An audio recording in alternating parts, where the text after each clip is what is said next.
Does this picture look familiar? For many of us, this is an all too common occurrence. I know in my house, our record was 17 boxes delivered in one day. My wife and I knew that we needed to be more responsible with our money, and we wanted to break out of this vicious cycle of consumption, but it was hard to stop. That said, we wanted solutions. We wanted to answer the question, why is it so hard for us to fight the urge to consume? So I did some digging, and after just a little bit of time, I came up with what seemed to be a plausible conclusion. And that is that deep down inside, we like making other people rich. And it makes so much sense when you think about it. I mean, it's knowing that we can help the heir to that retail fortune get just a little bit richer. There's great pride in that. Or maybe it's helping the tech entrepreneur get a $1 billion valuation. I feel like I'm part of the company, like I'm along for the ride. Or maybe it's helping the CEO build a brand new mansion. I feel like I'm a brick in that mansion. Are you with me? Do you like making other people rich? I can hear you. The words out of your mouth say no, but your actions say yes. Look, this is not a talk about attacking the rich. Instead, this is a talk about how to make you rich. This is a talk about how you can achieve financial independence. Overconsumption is a real problem today, and we can see it in the data. Scary stat number one, 70% of Americans have less than $1,000 in savings. That's one car breaking down, one unexpected medical bill. That's one appliance break away from being completely wiped out. Scary stat number two, the average American has credit card debt of $7,000. This means that the average American is paying over $1,000 in interest each year alone. That's $1,000 of wasted money, $1,000 that can be put to so much better use. And finally, scary stat three. It's estimated that half of Americans over the age of 55 today will retire in poverty. Today, we are living paycheck to paycheck, and this needs to stop. And the answer isn't just more money. I come across people every single day in my practice who are six-figure earners but have serious credit card debts. So why is this? Why is it so hard to fight the urge to consume? Well, the answer hit me one day when I was talking to a friend of mine. My friend's in the startup world. He was starting a new business and he was looking to raise some money, but he was having a difficult time. And in one of our conversations, he was venting to me and he said, "Ryan, the VCs, this venture capital firm, they are killing me. They keep telling me I need to reduce the friction points between the customer and the sale." And that's when it hit me.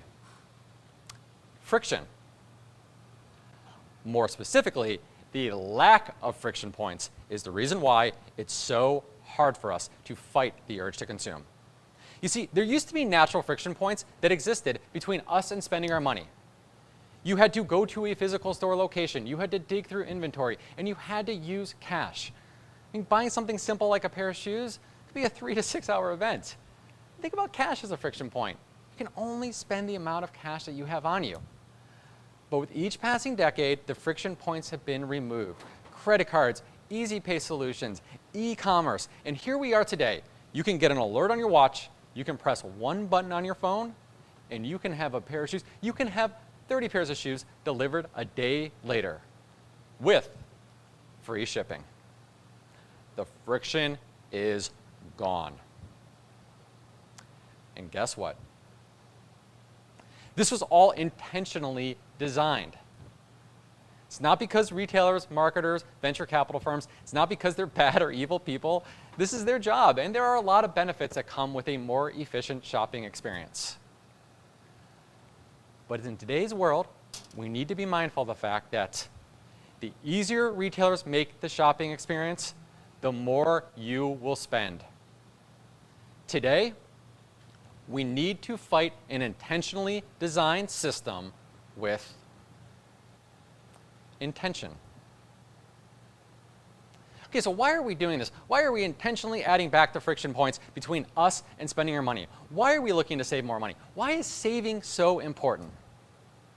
Well, saving is about having a safety net for the next recession. It's about being able to take that dream vacation that you've been putting off for so long.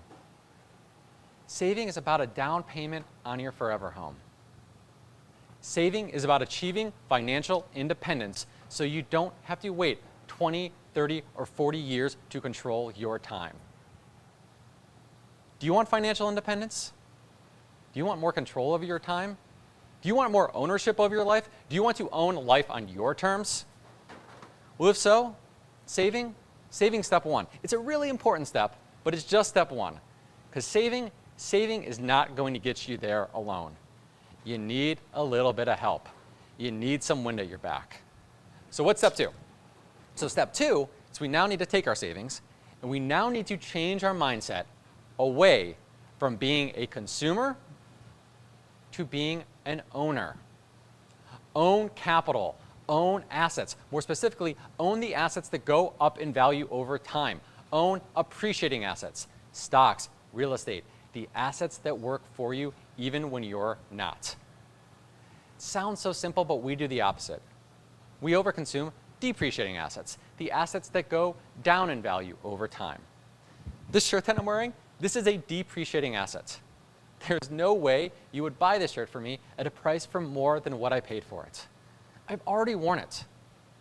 In fact, the value of the shirt is probably close to $0. Let that sink in for a moment. Now, look around at all of your stuff. Look inside your closet. And now think about how much money you spent over the years to acquire this stuff. I have a new client of mine who estimates that over the last 10 years that she spent over $100,000 on shoes.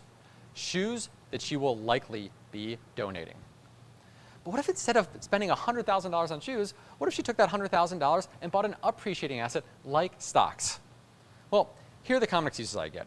Number one is that stocks are just for rich people. Number two is that the stock market's way too risky and I don't want to lose all my money.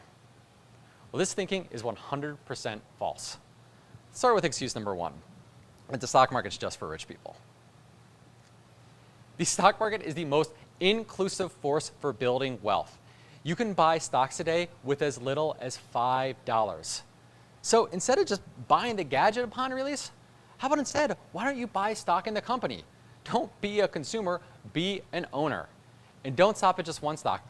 Own many stocks. You can own the 500 largest companies in the US today by buying an S&P 500 index fund. So instead of spending $500 on clothes, shoes, gadgets, accessories, why don't you take $500 and own your share of the US stock market? Small actions today do add up over time. Let me show you the power of small actions. Let me tell you a story. Jody graduated college in 2006, and she committed to a process of saving $500 a month and investing in an S&P 500 index fund. Well, let's see how she did over time. After year number one, Jody had a balance of $6,500, close to it, after total contributions of $6,000. Not bad, but certainly not life-changing. Okay, how about year number two? Well, year number two, she had a balance of just over $11,000 after total contributions of $12,000. She's actually losing money. This is the start of the 2008 financial crisis, and it only got worse. There was a time where Jody had a balance of $9,500 after total contributions of $16,000.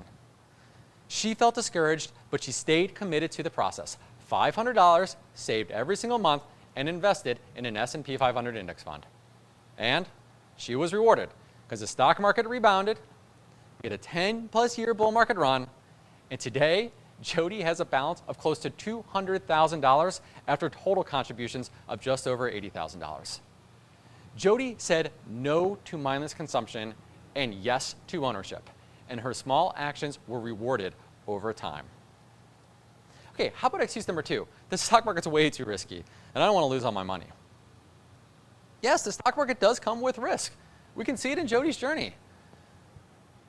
If you invest in the stock market, make no mistake about it, you will experience periods of volatility.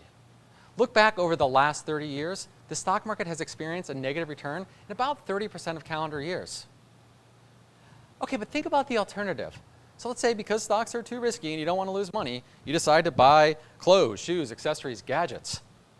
Well, How have those assets done over the last 30 calendar years? Those assets have lost value in 100% of calendar years. When you think about it this way, what do you think about risk now? Think about yourself 10 to 15 years in the future. Think about that future version of you. Would future you rather have a closet full of accessories, clothes, shoes, gadgets, all collecting dust, all losing value? Or does future you, would they rather have $200,000? $200,000 that will get you closer to living life on your terms. The simple path to financial independence equals intention plus ownership.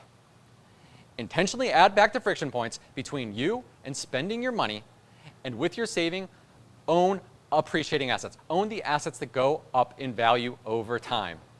Go from being a consumer to an owner. It really is that simple.